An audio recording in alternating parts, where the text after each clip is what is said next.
Technology, diversity, wine, the redwoods, and everything in between. Welcome to the Northern California Bay Area, and one show takes you inside the real estate that makes it all happen. This is By the Bay.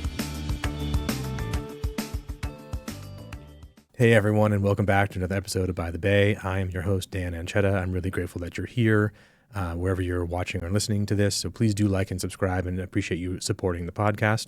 As By the Bay, we are the Bay Area real estate podcast, talking all things real estate in the San Francisco Bay Area. And I brought on a good friend of mine this week, Corey Robinson, who is the founder of Journey Real Estate in Marin County. And you're running one of them, like the premier boutique real estate companies in Marin, which is awesome. And it was good to meet you a few months ago at the seminar you were putting on there in where were we, the Aqua Hotel? That was cool. So why don't you introduce yourself and kind of tell the audience? So who's listening to this is hopefully real estate professionals, investors, and home buyers all throughout the Bay Area. So today we're going to talk about how you, like, your journey, because I think that's a cool thing, and then also what's happening in the market, because it's wild and crazy out there. So take it away, Corey. Yes, indeed. Wild times. Thank you for having me. For sure. It's a pleasure to be here. But yeah, my name is Corey Robinson. I've been in real estate since 2006 is when I was licensed, but really in the Bay Area since 2012. I've been with a couple different brokerages and started my own company in 2020 through the COVID madness, which figured throw some more onto my plate during crazy times. Yeah, right. It was a wild and crazy time then too. Yeah. It seems like the last decade has just been really crazy, like pandemic and political turmoil and economic turmoil. And I'm ready for there to be like 10 or 20 years of just chill. Just the good times. Good times. Tony Robbins talks about that, the seasons of life, right? Yes. We're in the winter, it seems, now. Yeah, the long winter. But I'm like, dude, I'm ready for spring. Yeah, a little Absolutely. less chaos. Yeah, a little exactly. more normalcy would be great. So you haven't always just sold real estate, right? You've been in different levels and different ways you've played in real estate. So kind of tell us about your background leading up to founding Journey. Yeah, well, briefly touching on my history. Growing up, I grew up in my family restaurant. Then through college, I was introduced to a property manager in Colorado. And so I spent my summers on these beautiful properties in Colorado, power washing, picking up Fortune 500 CEOs from the airport, Nice. kind of doing it all. And you're like in Aspen, right? Yeah, Aspen Snowmass. Okay. And so I was like, what is this real estate thing? Got to explore some beautiful properties, and that kind of turned me on to the industry in general. Yeah. And then through college, ended up living with some guys from San Diego. One of them was invited to be the trustee of his grandfather's estate with multiple real estate holdings. So I was traveling with my buddies in Argentina at the time, actually, and my buddy who I opened a restaurant with showed up on our final leg of the trip and was like, dude, you're moving to San Diego when you get back. I was like, all right. Let's do it. Yeah. My bag's already packed. I'll He just already go had there me instead. at that. Yeah. And then he introduced an opportunity to help manage his family trust. And so we had real estate rentals, commercial properties, restaurant. Okay. The restaurant opportunity kind of presented itself to me where we had a liquor license that was about to expire. We're like, sure, we'll just open it up, young and dumb in our early 20s. And I mean, that's everyone's dream. yeah, To own a bar when you're in your a restaurant in your early 20s, and you get to be the guy. totally. Yeah. And it was, if anyone has that dream, I'd encourage you to reconsider. The dream turns into a nightmare pretty quick, right? Yeah, it was fun in a lot of ways, but it was a lot. So we converted a breakfast house into a sports bar. We were there at 5:30 in the morning and hosting UFC fights that night, and then back for NFL football the next morning. Oh my God. So we kept the breakfast piece, but kept going with sports bar. So that was a little sidetrack, but as I mentioned to you before, it's kind of like my MBA. Good education. We were saying when we were warming up is that everyone should work in hospitality or service before entering the real workforce or whatever, because or whatever's next for them, because you learn a lot, serving people and making their coffee or whatever it is, right? It's a really good education in customer service and how you take good care of people.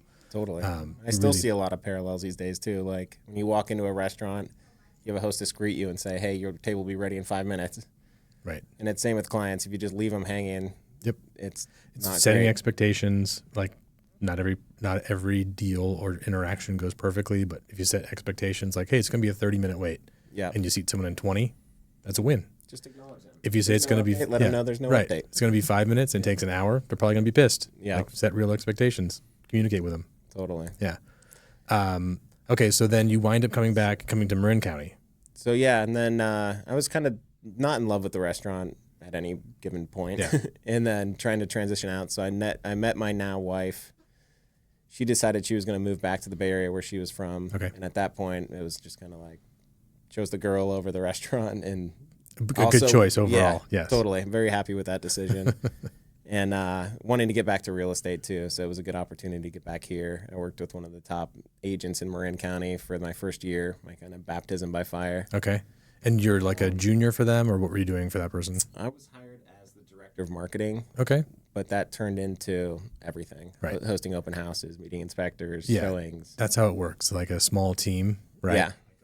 Here's your formal title, but you're going to do anything that you need to do to keep the train moving down the tracks. Totally. Right. So you're, helping as the director of marketing for one of the top agents in Marin, and then what made you decide to kind of go out on your own?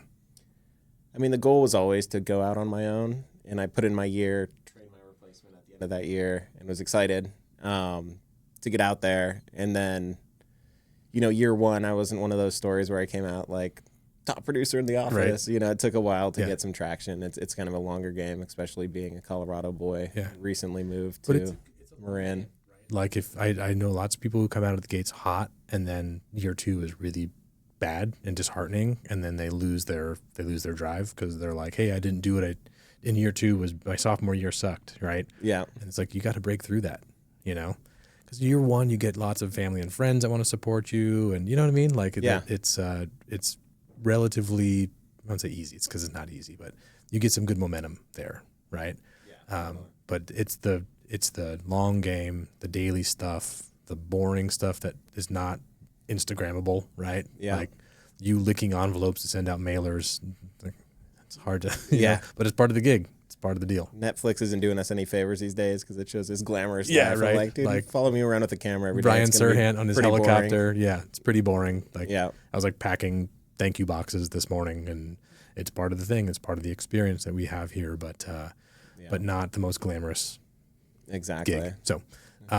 So year one, not so great, but building process and meeting people and doing the grind. Yeah, exactly. I mean, each year became better than the last. And so I was able to just compound that momentum, build some better habits, build better systems, and kind of just tee myself up for success. Worked for a couple brokerages before that too, and had a couple great mentors along the way. So like newer agents, I always recommend. Yeah, I think that's Proximity is power. Yeah, I think it's overlooked. I have, again, a lot of agents that come out and they're like, I'm just going to do it my own way and going to do my own thing. It's like, man, learn from some really great people. Like learn from some really experienced, great people, and like let them show you what not to do, right? And then you can always add your own little spice to it and make it your own. But like, there's some real basic, kind of like 10 things you can learn that are really like every successful agent does. Like do those things out of the gate. Yep, 100%. So, so a couple of years go by and you're working for different brokerages and trying to kind of find your niche, right? So what led up to you creating Journey? This was another case of the opportunity kind of finding me, to be honest. I was happy with my previous brokerage, and it was winter months, which was smart on their behalf. They sent me a bottle of wine, a nice package, and said, hey, we should have a conversation. Yeah. And so I took the meeting. I had the capacity. It's a little slower during the winter. And basically what the package they offered was to build your own brand and website and everything and still have the support. So it wasn't like me opening my own brokerage. Mm-hmm. Right. It was more of like an a la carte package that was really high quality. And so I got excited about that. And at the time, I didn't know what my brand was. I played with all kinds of different ideas. Yeah. And Journey was probably number 10 on the list. Okay. And just slowly kind of crept its way up. I'd love to see that list. That's like the baby names list, right? It's like you wind up here, but there are 9 other ones ahead of it. But Journey is a great name for Marin County, for being honest, the band and all the other stuff, right? So that's a cool little motif to the legacy of Journey in Marin County. Neil Sean actually reached out on one of my Instagram posts. He's like, dude, you have our name. It's pretty funny. I was awesome. We share the name. We share. Yes. Yeah. Yes. You should frame that. You should find that DM and you should you should frame that, put it in your office. That'd be awesome. That's actually a good idea. Yeah. Maybe I will. That's a gem right there for you. So Journey now is affiliated with Real, right? The Real Brokerage, which is a cool, relatively new, different way of having a boutique brokerage with, like you said, the support kind of behind you, right? So tell me about that, because honestly, I'm not super versed in how they're different. There's a few different companies that are doing a similar-ish model. So tell me what Real is about and kind of why you chose to affiliate with them. Yeah, Real is kind of one of those new up-and-coming, kind of forward-thinking companies. I always study the game and see like who's doing what, and it caught my attention a long time ago. And then Sharon Srivatsa has been the president in recent years, and when he became the president, it really caught my attention. I was like, man, these guys are onto something. He's one of the biggest industry leaders, a visionary for sure, and he has a track record of kind of blowing up companies. So the first thing that attracted me to that was the financial model, just breaking down the numbers year by year. What does it look like where I am? What does it look like where I'm going? Right. And this is like comparing, if I do X amount of sales, X amount of revenue, like regardless of what labels behind me, like what trickles down to the actual producer, like the person who's actually managing the relationships and making the deals happen. Exactly, right? Yeah. So they ran, the traditional brokerage model. There's brick and mortar, there's layers of admin, there's leases. And with this kind of cloud-based brokerage, they were able to make it very agent-facing. So we have stock incentives. We have incentives when we bring someone onto the company. We have a cap. So when we reach a certain production threshold, we take home 100% of commissions. So like the financial model was the first reason. Then once I got over here, I realized like the culture is amazing. The leadership's amazing. They're leaning into AI. Like you get all the support that you need, and you're able to do it better, faster, and also have a better financial result for you as a business person. Exactly. At the end of the day. Yeah. I mean, it makes a lot of sense. I think there's goods and bads with every model, right? Yeah. And it's really kind of finding like what one works for you and like your personality and your, like, it's an entrepreneurial play, right? Yeah. Because it's your brand, it's your marketing. You have to make Journey Real Estate a relevant, meaningful brand in your market.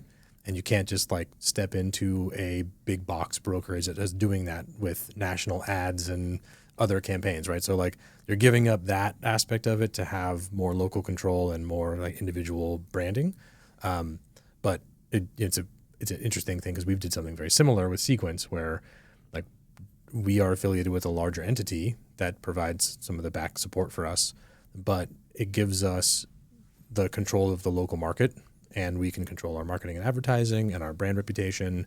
And then conversely, like if the bank behind us, who is fantastic, by the way, but if they stop being fantastic for whatever reason, the culture changes there, then we own all of our stuff, and we can go and like take it and move it to another bank that may be a better fit for us in the future.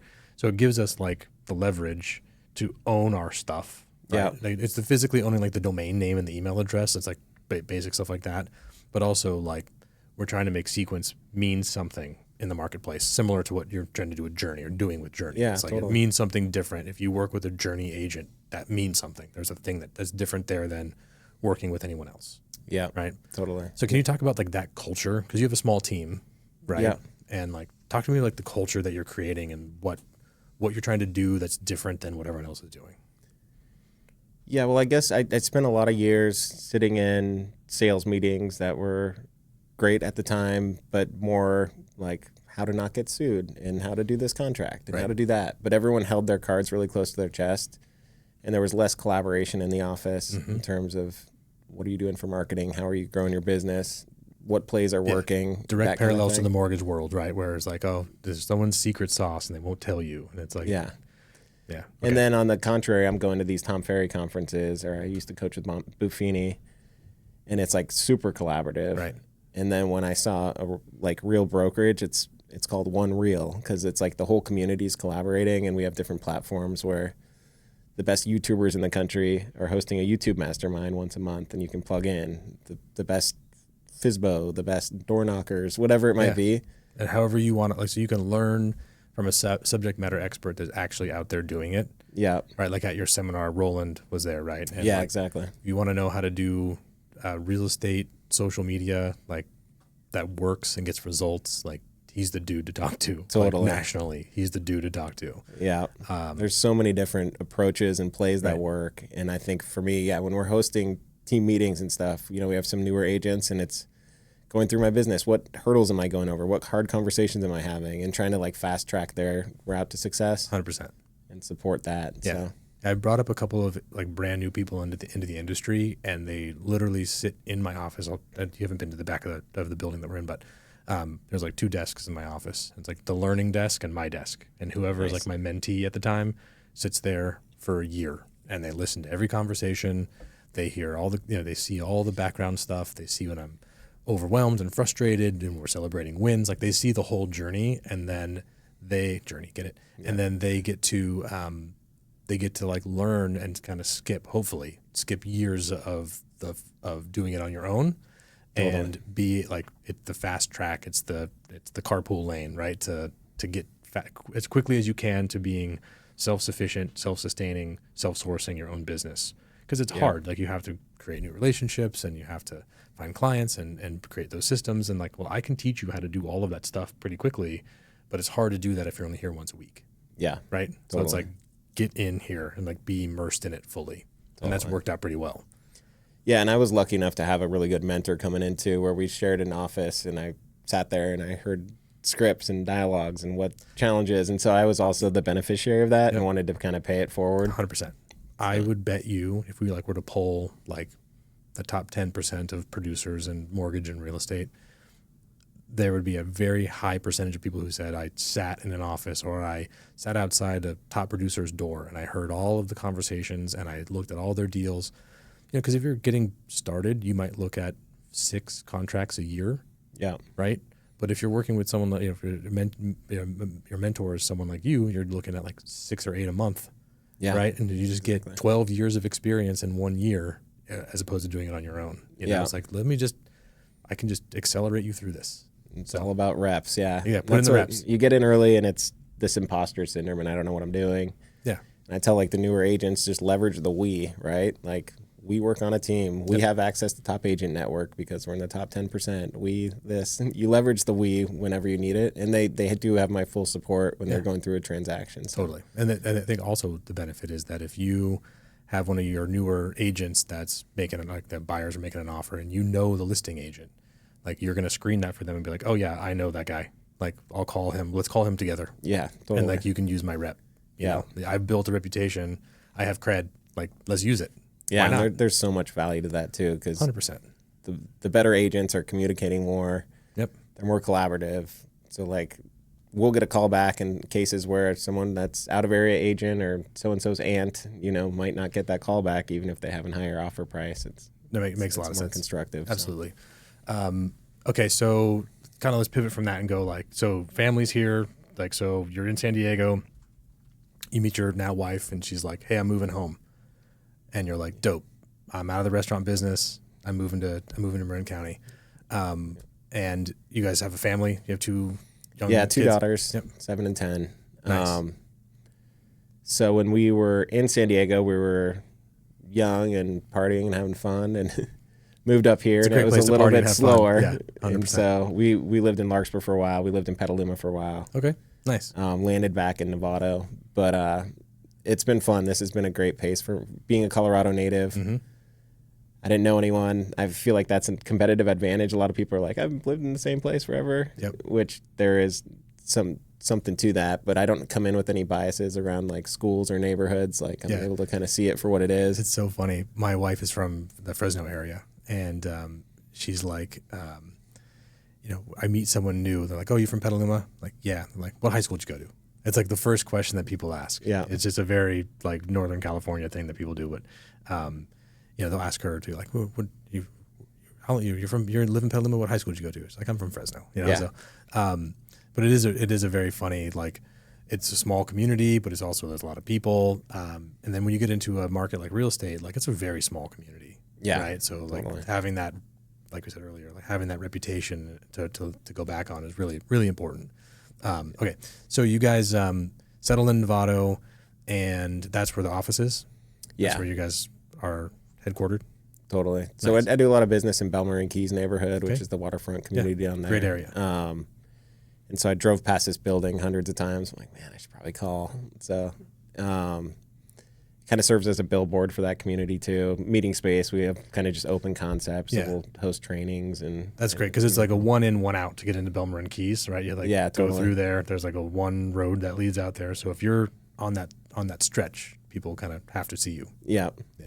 exactly. It used to be a really good Thai restaurant, which burned down. And Oh, really? That Thai restaurant? Arun Thai, yeah. So Oh, no. we're the beneficiaries. Unfortunately, I love that lunch spot. That but- used to go there. So, before getting into the mortgage world, I worked for Bank of Marin, which is headquartered right there, Pell Plaza right there. So we would go across. I had a lot of my clients were in Marin Keys when I was on the commercial banking side. So I would go to that Thai restaurant regularly. I didn't know that burned down. It's been years since I've been down there. So now it's Journey Real Estate. no, nice. You can Okay. come back I know and visit exactly me. where you are. Yeah. I can go by there and say hi. Yeah, There's also a good Mexican food place right across there. closed. The But they do Taqueria? have food trucks on the street now. Killing me. Taqueria Killing was me. good, too. The Taqueria was good. Okay, so kind of fast forwarding to like Journey taking off, and now you've got how many agents work for you now? So it's myself and 6 others. Okay. And then we have a full-time ops manager and a virtual assistant. So we run pretty lean. Nice. Yeah, it's good. I mean, running lean and kind of we'll roll that into like what's going on in the market, right? So you run a lean operations, and I do as well. We're probably ops heavy here, just because the market's so volatile that when rates drop, there might be 50 new loans to process, tomorrow. Yeah. So we kind of have to stay a little heavier than on the real estate side. But what do you make of this market? I mean, where do you think we're going? Well, I guess first question is, where do you think we are right now? Where are we? I have no clue. Where are we going? I don't know. No. Yeah. End the podcast. Thank you for tuning. Yeah. I'm the market expert. No, it's never been so nuanced as it is right now. So it's a good way to put it. I think I also feel like I have plenty of support right now, mainly with my ops manager, because I feel like now is kind of a market share play where it's really dynamic, really confusing, crazy headlines. Like, how do we cut through the noise for now and just go deep? And when it opens up a little bit, I think there'll be a market share play to be had. Okay. Because right now, I think what I keep telling my clients is we're taking it like a property by property basis. Because like different neighborhoods are selling better than other neighborhoods. Hillside homes are sitting a little longer, where homes in the flats with a nice yard are selling. Updated homes are selling. Other ones are sitting. It's just very dynamic right now. And very fragmented, right? Yeah. Like it's interesting, like similar homes, but slightly different variables. One gets 14 offers. The other sits for 2 months and with 3 price reductions. Yeah. But it's kind of the same house. So is it the Totally. marketing? Is it just purely the exact location, or a combination of those things? It's a little bit of both. I've found that properties that are prepped and vacant are still moving pretty quick. Okay. And then properties that have any unique challenges, insurance is an issue. That's causing a lot of people to I think buyers are still moving. There's still more buyers than there are listings on the market, but they're just taking their sweet time with rates as high as they are, with fear, with stock market volatility. It's just, they're moving, but they're moving with care. Yeah.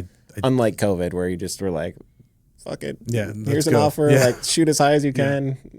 Whatever. Exactly. No, that definitely was that way. I had clients making offers sight unseen, all cash, or not all cash, but Yeah. super aggressive offers without even seeing the house. Yeah. We had a few of those too. Which that was a sign of the times, and I don't think that was a healthy market. But I think you described it really well. I have lots of pre-approved buyers. A lot of them, with the volatility in the stock market over the last few weeks, have been like, I'm not saying that we're not buying a house. I'm just saying we're putting it on pause for the time being, unless something super special and perfect comes up. Yeah. Then we'll figure out the finances. But like if it's going to be like an okay house or like a good house, we're going to wait. Yeah. Because we're sure that there's going to be more of those, and we don't really want to put ourselves through the ringer to make that happen. Exactly. And other folks have taken advantage of that, especially if like more like fringy buyers, kind of like the lower down payment, kind of like first time home buyers. because there's less competition on some of those less than like turnkey houses, they're getting great seller concessions. They're offering for what they're willing to pay. So they're buying under market with seller concessions to pay closing costs or do 2-1 or 3-2-1 buy downs. Yeah. So I think there's a lot of opportunity out there for buyers specifically, especially if they have a strategist who's going to be like, hey, with your variables, we're not going to go offer on the just listed house that's going to get 14 offers. You're going to get smoked. Like, don't even look at that house. Let's look at the stuff that's been listed for 21 or more days or 14 or more days. Exactly. And then let's offer what we want to pay for it. And then let's start a conversation. And the worst thing that happens is that the seller doesn't respond to you. Yeah. And that's where some people are recognizing that this is like a major opportunity zone. Right. And a lot of people that intuitively think, I'm going to wait till rates come down. I'm going to wait till we know what's going on with tariffs or whatever it might be. Makes sense intuitively, but I think there's other people that see, like, when there's fear, when there's blood in the water, like, let's go get a house. Because we're in the North Bay. There's not a ton of new construction. Mm-hmm. Inventory is always low. There's so much to love about the location out here that I don't think we're going out of style anytime soon. Right. So it's just get in when you're ready. But generally speaking, if you see grandma's house that you need to come in and replace the carpet, slap some paint on it, like, there's a huge opportunity to get a discount right now. I agree. And in the lending world, get a buy down. If the rate's the biggest obstacle, we can negotiate that to buy the rate down, refinance 100%. Later. That's exactly the strategy that we're utilizing with all of our buyers, especially like I said, the first time home buyers. People aren't bringing in crazy amounts of cash. Yeah. Right. Like, they need places to live too. They deserve to buy houses. They've been preparing. They've been saving. They've been doing everything that we've asked them to do. And it's like, great. Now let's create a strategy. Let's think about this. Let's use our brains, and let's figure out, like, what are you willing to pay for this house? What's the monthly payment going to be? Because it's very, very likely that we'll be able to get you a better interest rate at some point in the future, but you can't go back and renegotiate the purchase price 5 years from now. Right? Exactly. So let's get the right price, and then we'll figure out the long-term financing later. And if you can bridge the gap with a 3-2-1 or 2-1 buy down, that's a great opportunity. It's a really, really solid opportunity. Yeah. And I think it's overlooked, and I don't think that many real estate pros on the real estate and mortgage side are taking the time to consult at that level, right? Yeah. And being like, okay, so what if the house is listed for $1 million? It's been sitting for 3 weeks or a month. Yeah. Offer them $925 and see what they say. Let them come back and negotiate with you, and then I'll show you the math of what that looks like as a payment difference. Exactly. And then you can make a decision if that's good or bad. That was a conversation I literally had on the way here. Someone's like, we've been looking at this property. Do you think they'll have a price reduction? I'm like, who cares about a price reduction? Yeah. Make your own price reduction. We'll set the price. Offer what do you want to offer? Yeah. I think that's really important. I think that it makes a lot of sense why you're as successful as you are. Like, if you're having that type of conversation, right? Like, that sets you apart. And even though I think for you and I, it's a pretty basic thing, right? Yeah. But I don't think that many agents are having that type of conversation to, like, really come up with a strategy that's going to make it happen for their clients. I think that's why right now it's super important to leverage social media and leverage our voice, because there's so much confusion, and people are seeing Wall Street Journal headlines or New York Times or whatever. Yeah. And that has nothing to do with what's happening in Marin and Sonoma County. It's like so hyper local, and it's so hard to cut through the noise because there's so much noise right now. Yep. And by the time you're reading the article about what rates are doing, that's 2-week-old news. And with the velocity that things are changing, it could be 100% incorrect information, like just totally outdated, even a week or a day later. Yeah. Right. There was right after the tariffs were the initial round of tariffs were put in, rates just tanked. Right. Yeah. And we locked in a number of people to refinance and kind of take them down from like something in the 7s to something low 6s, and that window closed. Like, it was a Bounced Friday. Right back up. It was a Friday, and the people who picked up the phone on Friday morning when I called them, we got them locked in, and they're all closing kind of right around an hour, just finishing up the last ones. Yep. And then the people who called me back Friday afternoon, it was like, sorry, dude. Like, the rates changed, and it's not just a little change; it's a big change. It was a half massive, a point or whatever. Yeah, right? so like, I could refinance you, but it's only going to save you $80 a month instead of 400. Yeah. So next time you see me call, pick up the phone. Yeah. And what we've actually done with those people is gone back and said, hey, next time there's a window that opens, let's pre-agree that if I can get you to this rate, I'm going to lock you. I'm going to call you after you're locked. Yeah. And tell you I've locked your rate in. Totally. Right. Because I was making those same calls that week. I was like, clients that bought within this time window, calling them saying, hey, you might want to reach out. Yeah. And their lender should be reaching out to them. Yeah. Because there's great opportunity. And now we've got, a list of folks, and it's like, hey, I'll just text you and let you know what has happened. Yeah. And then we'll follow up, the next day. You're locked. Paperwork to follow. Because I don't need all the paperwork. I've got to pull your credit. I've got apps, loan apps already going. Yeah. And we've updated, W-2s and that sort of thing. But, I need a pay stub or a bank statement or whatever. I can follow. I don't need that at the time of locking. Yeah. So let's just come up with this. Again, let's come up with a strategy and say, if I get you this rate, it's going to save you X amount of dollars. We'll get it done. It's a no-brainer. Yeah, totally no-brainer. So I think, forward-looking, and again, utilizing technology, we have a system that's looking for those things, finding those opportunities, so I don't have to scour the list. The AI does it for me, and then I just have to kind of, I'm the face of the transaction to make it happen. The last thing I want to kind of chat with you about is how you are leveraged. So your background is in marketing, right, and stuff. So how are you utilizing technology and I'm not sure if it's AI necessarily, but how are you utilizing tech in general to be more efficient so you can spend time with your family and do that and that sort of thing, but still kind of be everywhere? Because I see you everywhere.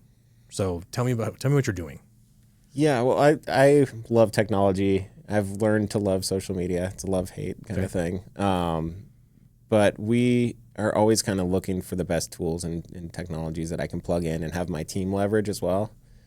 So like we just moved CRMs to Lofty. They have a great AI tool. And this week it drummed up 3 conversations from people that were in my pipeline but cold. Okay. Showed one property last night. And so I'm like, oh my gosh, that works. Yeah. The limiting belief in me was that AI, the quality will go down, blah, blah, blah. But these people think it's a real person interacting. So it's like a chat bot It's a chat bot that re-engages conversations. I'm like, oh man, this is actually working. Cool. And then once it's warmed up, once it's warm, it shoots me a text and says, hey, you need to reach out to this person. So that's kind of cool. We're using, ChatGPT and AI for just about everything. Marketing, just to get ideas. I use it to implement EOS for meeting structures and setting goals. And it's changing so fast that I just lean in because I know that it's happening whether or not I'm on board. So might as well be on board. Yeah. Yeah, I find just simple things like, hey, on our Zoom calls, I get an automatic summary of the meeting. That is so handy, and it saves me 40 minutes of thinking about the conversations we had with the team about, sales initiatives or whatever else we're doing, and it just gives me the summary. And then I can look at it, edit it a bit, and then send it out to the team. Here are the action items that we discussed. Totally. And done. And just little things. I don't know if... I haven't implemented a chat bot, so I have to look into that now that you've mentioned it. But just on the micro level, I think there's a lot of simple things that you can do, just editing email or just taking a long email or a long article and being give me the bullet points of this, summarize this article for me. Yeah. Here's what you need to know. It's just little time savers. Because we were talking before we started filming was that, trying to fit in your workday and still have time for your family, spend time with your kids, spend time with your spouse, is really, really hard to fit in the amount of client interaction and other things you need to do to help manage your team and everything else into a 7 or 8 hour day. Yeah. Right? So just if I can find 10 ways to save 15 minutes a day, that's massive for someone like me and you, I think. Totally. Anything that we can do to leverage it without losing quality, and then also having I have a virtual assistant in the Philippines who's been with me for 4+ years. Okay. And she's also when we shoot a video, she'll make sure it shows up on all the platforms, and she's using ChatGPT with prompts to see what the correct algorithm is for YouTube versus Instagram. Oh, that's really cool. I'm never on TikTok, but my videos are there. Right. So that's cool just to kind of streamline efficiencies there, knowing that she's working in the background when I'm out with you. And right. So you're using leverage, right? So you're using leverage of AI and technology, but also a virtual assistant that's doing the tasks that you would otherwise be tasked with doing, but is kind of a distraction in a way from your main objective, which is helping your clients. Exactly. Right? Yeah. So it gives you more hours to go do face-to-face meetings, right? Yeah. As opposed to sitting there trying to figure out the TikTok algorithm. Totally. Makes a lot of sense. And I'm not necessarily like a systems guy. I'm trying to get better at it. Sure. But I'm more of like the visionary, and I'm trying to be intentional with having implementers. Right. And so my goal is up front to define those systems, to find the AI prompts. And so they know the route, they know what to do. And I can be out and about, the system's running in the background, clients are happy. Nice. And you mentioned earlier you have a good ops manager. Yeah, she's actually new this year, but she has a ton of experience. She's been licensed for like 16 years. Yeah, super important. I have a great ops team, ops manager and ops people, and they're the ones truly that make it all happen. So it's really great having those solid people in the background that really like take care of the stuff so that I can be, out in front of the clients and not necessarily, pulling credit and ordering credit supplements and, reading appraisals all the way through. Yeah, it's crazy. I mean, I'm surprised that every week there's like 10 instances where I'm like, hey, we need to do that. She's like, oh, it's done. It's already been done. I already did that. I already thought about that earlier. I love the anticipation. I'm Perfect. like, thank you. You're great. And the part of me has like a limited mindset where I have to like keep course correcting back because I'm like, this market's tough. I should run a little bit more lean. And I talked to my wife about it. She's like, no, you told me this year you're going on offense. You're playing offense and you're going to stay on offense. I'm like, okay. Love that. So like leveraging her, knowing that this might not be like the biggest slugger year financially, but if we can work our systems, develop better systems, just gain market leverage, I think that's huge. So. Yeah. You hit on something, and we'll wrap up with that, is that, having the buy-in and support and like encouragement from your spouse is something that I think is often overlooked, right? Yeah. Like my wife and I sat down at the beginning of the year and we like look through the finances and like what's really necessary for us to spend and what's not necessary and what's our goal, like what are we doing all this for, right? Yeah. And we set like some big financial goals and had like really kind of hard conversations because we both come from very, very different financial backgrounds, and just kind of the way that we think about and interact with money is different. Yeah. Neither good or bad, just different. And now that we're like fully aligned and we've like documented down like here's what we're doing, like when I have to take that inconvenient call at 7:00 at night in the middle of bath time, like she's like, I get it. Yeah. This is part of the deal.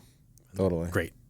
And also when something's happening in the middle of the day and she needs support and I need to step away from the office, I'm like, I get it. That's part of the goal. Part of the goal is for her to be, with the kids and doing stuff at the school and that sort of thing. And so like having that alignment and then that having the home life and work life fully integrated, right? Totally. And like totally in sync is like often overlooked, but I think it's probably one of the foundation, like cornerstones for most successful people in real estate. Is they've got the 100%. buy-in from everyone, right? Yeah, and that's what I've been talking to my younger brother about that too, because he's getting married this year. He's 15 years younger, and he got the chance to work by my side for 2 years, and he left just saying like, it's cool how you guys are always on the same team.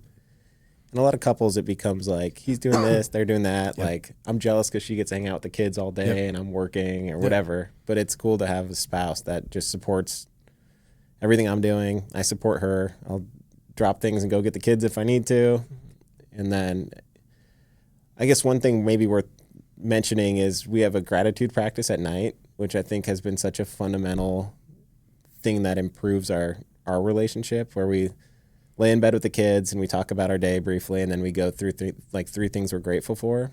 And it's cool and it's a powerful practice, because at the end of the day, the most powerful piece is not necessarily hearing what the kids did, but it's me acknowledging my wife, her acknowledging me. And like, it's not always easy to do that unless you take a step back and have a lot of intentionality around it. And so I think that has been like a little life hack that has worked well. And we didn't intend for it to be about us, but it's really improved our relationship. That's really, really important. We do that at the dinner table. We go around the table, like, what are you grateful for? And and share. And the kids kind of have the same kind of script, they kind of say the same things day in and day out. But it's really, like you said, it's a really great opportunity to be like, hey, I really appreciate today that I had to step away from X, Y, or Z, that you've stepped up and got everything done. Just like those little acknowledgements, really, really important. Small thing, but goes a long way for sure.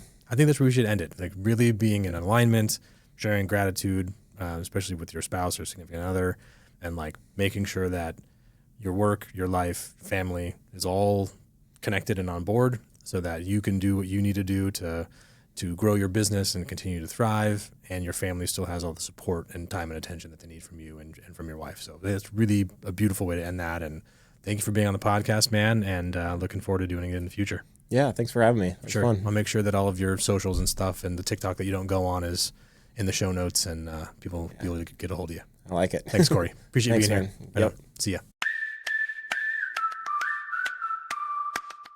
Stay up to date with Bay Area real estate. Hit subscribe now if you haven't already. Did you enjoy this episode? We love reviews in the Apple Podcasts app. We'll read yours on the show. This is By the Bay.